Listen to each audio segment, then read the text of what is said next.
In 1989, my focus changed from trying to beat Dave Scott to trying to have my best race. And like I said, I didn't know if that was going to be enough to be the champion of the Ironman in Hawaii. But it freed me up to just do the right kind of training that I needed to do for myself and to not really focus on that thing, that guy that I could not control. I can't make him have a bad race, and I don't really want to make him have a bad race. I want to beat him on his best day. Why not? Why not? And by taking those negative emotions out of it, instead of it being a combative relationship, all of a sudden it was a partnership. Because if he's having his best race and I want to have my best day, we can work together to have our best days together, can't we? And that's a positive relationship that can really carry anybody or any corporation or any family very, very far in the world. A cooperative, positive relationship. Dave Scott and I found each other at the swim start. We swam 2.4 miles together.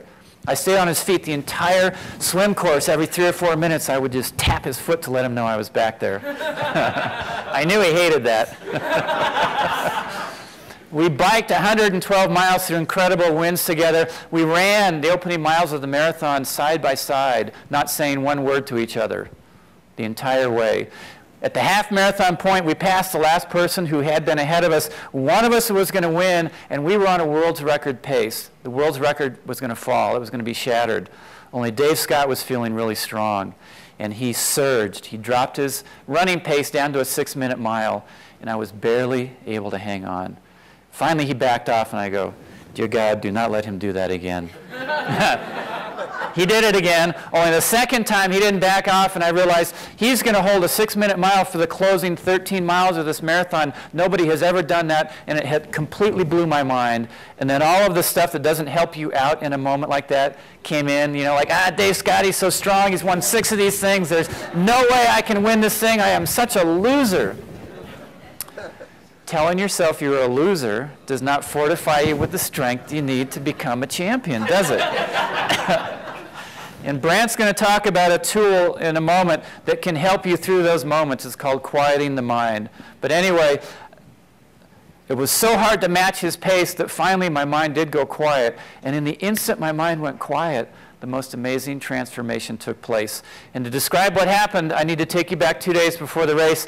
I was in my hotel room just flipping through a magazine, not really paying attention to anything that was there, until one page caught my focus. And it was that advertisement for a workshop in Mexico teaching about a way of life from the Huichol Indians who live in central Mexico. And what caught my attention was the pictures of Brant Secunda and his grandfather, Don Jose. And they had this amazing look on their face that was very peaceful and very powerful. A look that said, "I'm happy just to be alive."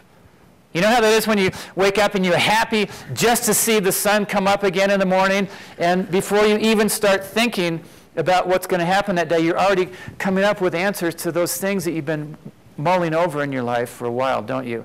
Very different than the days when you want to pull your covers back over and go back to sleep. I have a lot of those days, but in this day, I was having one of those moments where I didn't know how I was going to turn it around. It got so hard to match Dave Scott's pace. Finally, my mind went quiet because that was all I could do was put my energy into going forward. And in the moment my mind went quiet, Don Jose's image came back to me. And I thought, you know what? I bet that old guy doesn't need to win an Ironman to feel good about his life.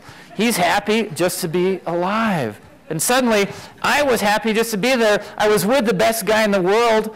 There's no shame in that. Nobody else was giving him a run for his money. There's still 13 miles left to go in this marathon. Something might switch. And indeed it did. With that vision of Don Jose, just that thought of him and Brant, my energy began to come back in my body. And suddenly I knew I could win the race. I was going to have the ability to win it. But my legs hurt so bad, and I had blisters on the bottom of my feet, that I didn't know if I could take another step.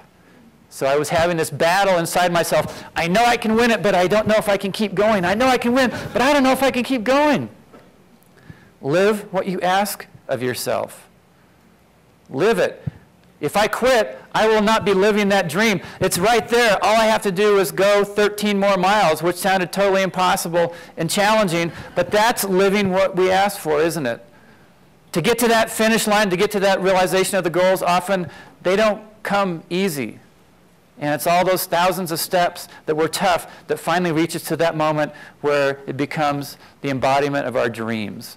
And that happened at mile 24.5 of that marathon. Finally, I pulled away from Dave Scott. I went on to win the first of 6 victories that year. Dave had his best Ironman ever that year. He beat his previous world's record by over 17 minutes. I did my best time on that day by nearly 30. And the difference in our times was a mere 58 seconds. A very small difference on a very long day. And it began by releasing those negative emotions, not having that be what drove me, asking myself, what is it that has meaning about this for me in my life inside of here? Why am I doing this? I wanted to just see how good I could be. Having that amazing good luck to see Brant's picture and Don Jose's picture and having that give me strength. How amazing is that? A thought can give you such strength to shift around an entire race at the Ironman and the biggest race of my career. And then living what I asked for, to take it all the way, even when I wanted to quit. So hopefully those are some tools and keys that you can reflect on in your journey of fit soul, fit body, and how they all integrate together into one gigantic thing called your life. Great. Well, I'd like to turn it back to Brant and carry on. Great. Thank you. That's always a great story. I've heard it so many times, and I love to hear that story because it's inspiring, I think, because then you can use this in any situation that you find yourself, whether it be, as I've said, at work or at home, in the classroom. So I'd like to talk about one of the keys that we have in our book, which is important for anyone, quieting the mind. Quieting the mind, which is so important for everyone, no matter who we are. And one way that the WeChos do this is by going, we say, to a place between 2 thoughts. And you can practice this when you're at home or anywhere that you are, to go to a place between 2 thoughts and to live in that quiet. We say in that doorway, in that passageway that connects your heart to all of creation. And so going to a place between 2 thoughts. And this is found in many different traditions and cultures, but I know it from my experiences with Don Jose and the WeChos, going between 2 thoughts. So you can practice this when you're at home or tonight, to just keep the thoughts here or here, just outside of your circle that connects your brain to your heart like a doorway, which we'll show you some slides in a moment, and to think about that. So I'd like for you just for a moment to again sit up in your chairs for a moment and just imagine an umbilical cord, that cord that goes from the bottom of your back, from your coccyx, down into Mother Earth, and to connect with the earth, and then to imagine that a sacred sound coming into your heart or your mind, and that floods the impressions that our brain or our heart feel, and that helps to quiet the mind, which then has your body or your soul feel less stress and has you more productive, whether it's, again, in a corporate situation or wherever it is that you find yourself at work or at home with your family. So just try that for one moment.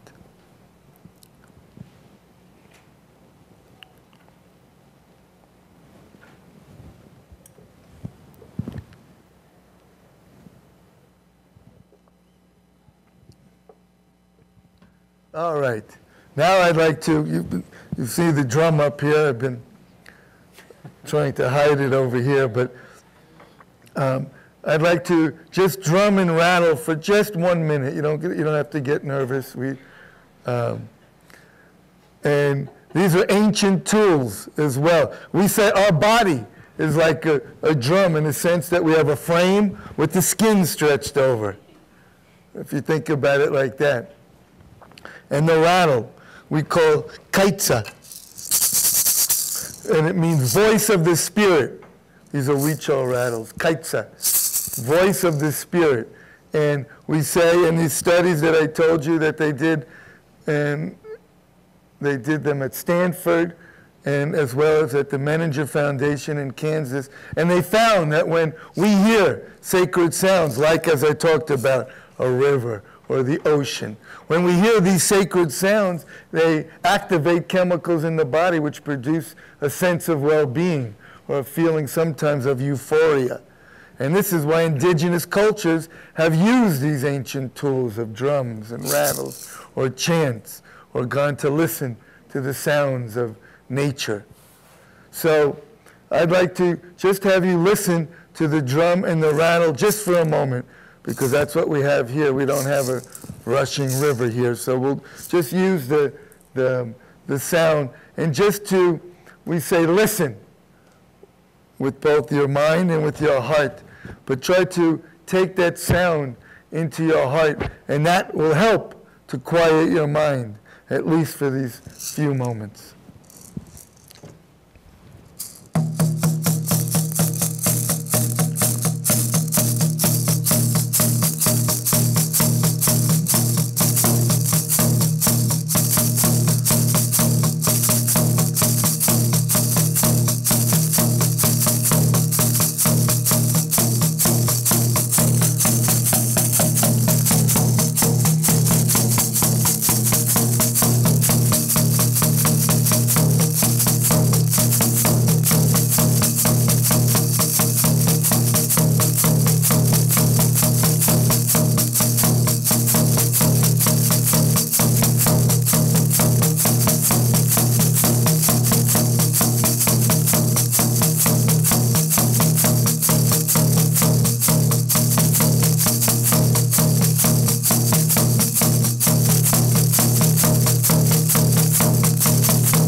All right.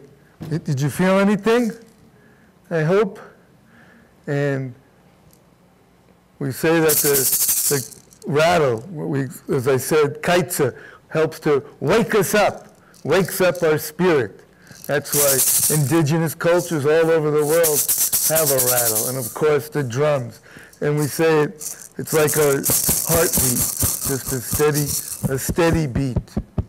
And that helps to wake up our body, our heart, and our spiritual connection to not only ourselves, but to each other in this room here at LOHAS, and to the world around us. Okay? So I'd like to show some slides for a moment, or actually my son says, Dad, there are no more slides anymore. And it's interesting because I did a seminar last week, a retreat in New York, and there was a young lady there who was on staff to help with everything, and she did not know what a slide projector was. Never had, she had to look it up online. This is a true story. I found it so comical because I was there without my son, and it was at a place in the wild, so there was no, as you see here, LOHAS is everything very well produced with the cameras and the sound. And so she found a slide projector, though, somewhere in their archives. And so anyway, I'd like to just show some images now. Can we shut the lights off for a moment?